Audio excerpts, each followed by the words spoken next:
www.lascène.info.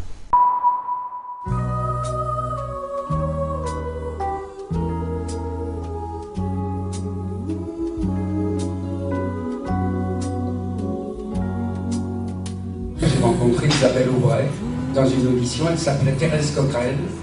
Et quand je vois ces affiches des trois modèles, je suis ému parce que peut-être que derrière ces baffes, derrière, il y a une affiche où Isabelle est passée aux trois modèles la première fois et elle s'appelait Thérèse Coquerel et pas Aubray. Que j'aurais tant plaisir à entendre. Alors nous avons l'extrême plaisir ce soir de rencontrer Isabelle Aubray qui est très pressée, qui est venue à la Seine mais qui repart dans le Nord. Isabelle, bonjour et merci. Bonjour. Alors Isabelle Aubray, on vous a vu parler de votre carrière, on vous a vu parler de Jean Ferrat et puis à un moment donné, dans ce cadre magnifique de la Villa Tamaris, à un moment donné, l'émotion vous a submergé. C'est très difficile d'abord parce que c'est pas mon métier, hein. Je suis pas conférencière, c'est pas vraiment mon truc, d'autant que les gens sont un petit peu réservés, ils posent pas de questions, ils demandent rien, donc faut placoter, comme on dit au Canada, faut raconter, et retourner en arrière sur les souvenirs qui ne sont que des souvenirs de tendresse. Et très récent en définitive en ce qui concerne la disparition. Voilà, c'est ça, tonton il vient de partir pour nous et donc c'est quelquefois difficile, oui. Mais en même temps c'est jubilatoire. Et puis dans le regard il y avait cette brillance qui fait que vous êtes Isabelle Aubray depuis beaucoup d'années maintenant. 50 ans au début du mois de 2011. Mais on disait, tout le monde disait, mais c'est une jeune fille, enfin, et lorsqu'elle parle de sa chanson, de sa carrière et de Ferrat, alors là c'est extraordinaire. Oui, je pense que c'est la passion, ça, quand on aime les gens, puis on a envie de faire plaisir. Je veux dire, on est dans un endroit où les gens ont cette magnifique curiosité. Ils viennent pour entendre parler d'auteurs, entendre parler de musique, bien sûr. Là, cette année, je pense qu'on a insisté un peu sur Ferrat parce qu'il vient de disparaître et qu'il a beaucoup travaillé et qu'il a écrit beaucoup de chants de musique sur les poèmes d'Aragon. Donc, on s'est un petit peu égaré sur tonton.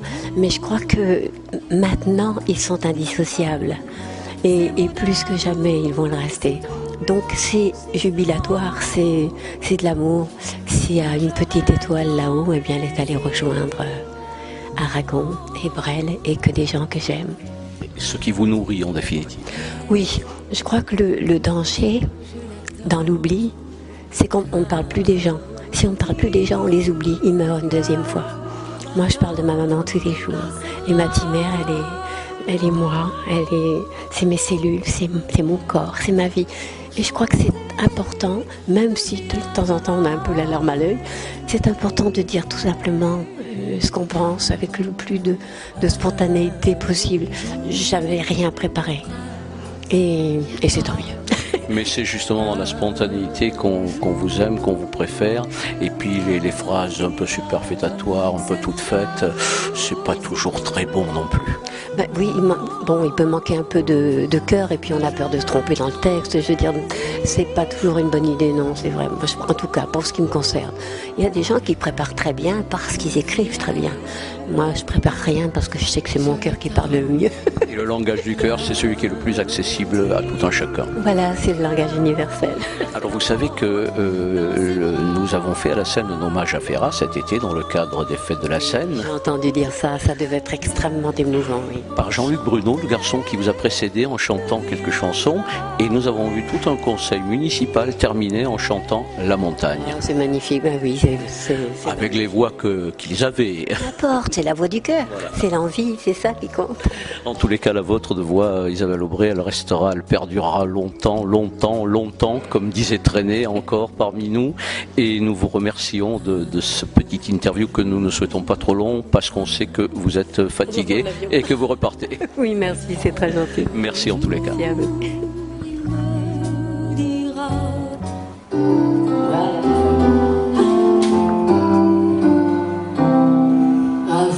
Le chien courir, les oiseaux paraffer le ciel, le vent friser le lapin bleu, les enfants jouer dans le jour, à sentir fraîchir la soirée, entendre le chant d'une porte, respirer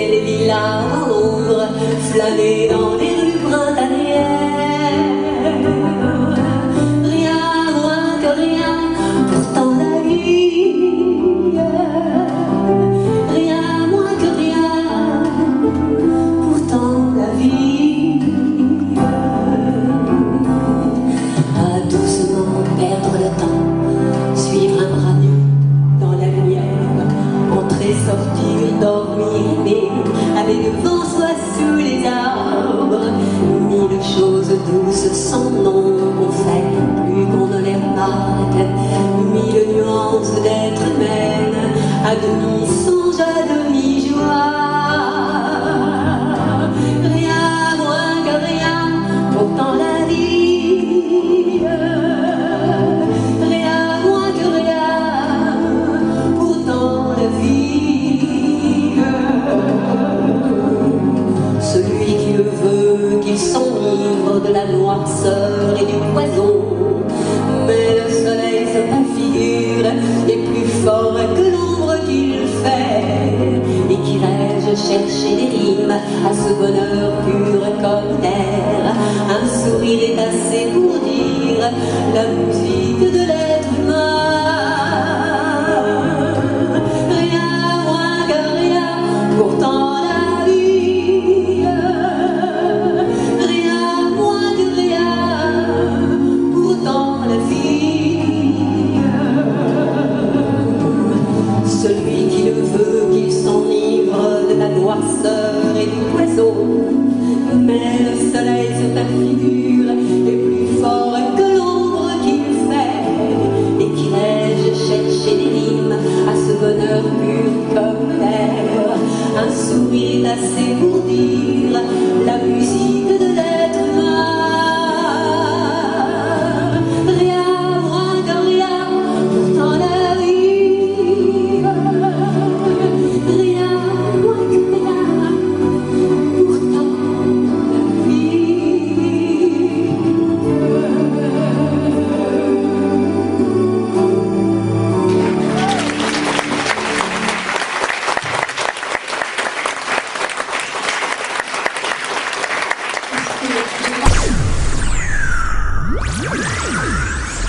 3 www.lascène.info